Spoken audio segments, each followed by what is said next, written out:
ಜ್ಞಾನ ಮತ್ತು ಆಧ್ಯಾತ್ಮಿಕ ಜೀವನ. ಭಗವಂತ ಅನ್ನುವವ ಒಂದು ದೊಡ್ಡ ಬೆಂಕಿಯ ಚೆಂಡು. ಆ ಚೆಂಡಿನಿಂದ ಉದುರಿರುವಂಥ ಒಂದೊಂದು ಕಣಗಳು ನಾವೆಲ್ಲರೂ.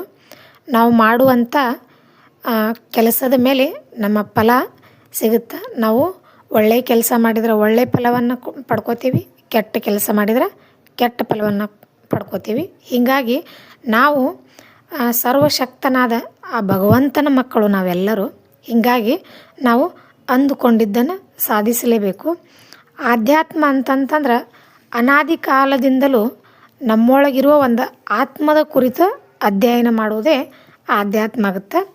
ಇನ್ನಾದರೂ ನಾವು ಅಜ್ಞಾನದ ನಿದ್ರೆಯಿಂದ ಜಾಗೃತವಾಗಿ ಆಧ್ಯಾತ್ಮಿಕ ವ್ಯಕ್ತಿಗಳಾಗೋಣ. ಆಧ್ಯಾತ್ಮಿಕ ವ್ಯಕ್ತಿಗಳು ಹೆಂಗಿರ್ತಾರಂತಂದ್ರೆ ಸಿಂಪಲ್ ಲಿವಿಂಗ್, ಹೈ ಥಿಂಕಿಂಗ್. ಯಾವಾಗಲೂ ಅವರು ಸರಳ ಸಾದಾ ಜೀವನ. ಅವರ ವಿಚಾರ ಉದಾತ್ತ ಉನ್ನತ ಮಟ್ಟದ ಅವರ ವಿಚಾರ ಆಗಿರ್ತಾವೆ. ಜ್ಞಾನ ಅನ್ನೋದು ಒಂದು ಅದ್ಭುತವಾದಂಥ ವಿಜ್ಞಾನ ಆಗಿರ್ತೈತಿ. ಇದನ್ನು ನಾವು ಸರಿಯಾದ ರೀತಿಯಲ್ಲಿ ಸದುಪಯೋಗ ಪಡಿಸ್ಕೊಳ್ಬೇಕು.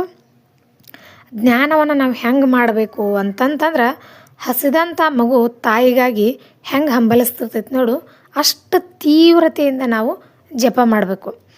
ನೀರಿನಲ್ಲಿ ಮುಳುಗಿರುವಂಥ ಒಬ್ಬ ವ್ಯಕ್ತಿ ಉಸಿರಿಗಾಗಿ ಹೆಂಗೆ ಚಡ್ಪಡಿಸ್ತಿರ್ತಾನೆ, ಹೆಂಗೆ ಹಂಬಲಿಸ್ತಿರ್ತಾನೆ, ಅವನಂತೆ ನಾವು ಜ್ಞಾನಿಸಬೇಕು. ಈ ಒಂದು ರೀತಿ ನಾವು ಭಗವಂತನನ್ನು ತಾಯಿಗಾಗಿ ಮಗು ಹೆಂಗೆ ಹಂಬಲಿಸ್ತೈತೆ ನೋಡು, ಆ ರೀತಿ ನಾವು ಭಗವಂತನನ್ನು ಕ್ಷಣ ಕ್ಷಣಕ್ಕೂ ಉಸಿರಿಗೂ ಅವನ ಜಪ ಮಾಡ್ಕೋತಾ ಇದ್ದೇವೆ ಅಂತಂತಂದ್ರೆ ಆ ಭಗವಂತ ನಮ್ಮನ್ನು ಒಂದಿಲ್ಲ ಒಂದು ಕಾಲದಲ್ಲಿ ದರ್ಶನನೂ ಕೊಡ್ತಾನೆ.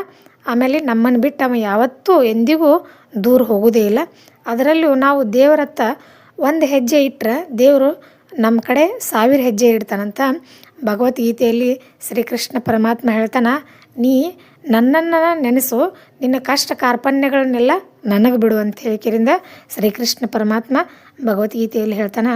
ಆಧ್ಯಾತ್ಮಿಕ ಸಾಧಕರು ಹೆಂಗಿರ್ತಾರಂತಂದ್ರೆ ಅವರು ಸಿಂಪಲ್ ಲಿವಿಂಗ್, ಹೈ ಥಿಂಕಿಂಗ್. ಯಾವಾಗಲೂ ಅವರು ಸರಳ ಜೀವನ, ಆದರೆ ಅವರ ವಿಚಾರಗಳು ಉದಾತ್ತ ಉನ್ನತ ಮಟ್ಟದಾಗಿರ್ತಾವೆ ಅವ್ರ ವಿಚಾರಗಳು. ಹೀಗಾಗಿ ಸಮುದ್ರದ ಆಳಕ್ಕೆ ಹೋದಾಗ ನಮಗೆ ಹೆಂಗೆ ಮುತ್ತುರತ್ನಗಳು ಸಿಗ್ತಾವೆ ನೋಡು, ಆಮೇಲೆ ಕಾಡಿನ ಮಧ್ಯದಲ್ಲಿ ಹೋದಾಗ ಗಂಧದ ಮರ ಹೆಂಗೆ ಸಿಗ್ತಾವೆ ನೋಡು.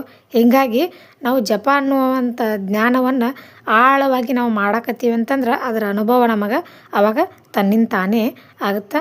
ಹೀಗಾಗಿ ಈ ಜಪ ಮತ್ತು ಜ್ಞಾನ ಪ್ರತಿಯೊಬ್ಬರೂ ಆಧ್ಯಾತ್ಮಿಕ ಜೀವನವನ್ನು ಅಳವಡಿಸ್ಕೊಂಡ್ರೆ ಯಾವುದೇ ರೀತಿಯಾದಂಥ ಅವರಿಗೆ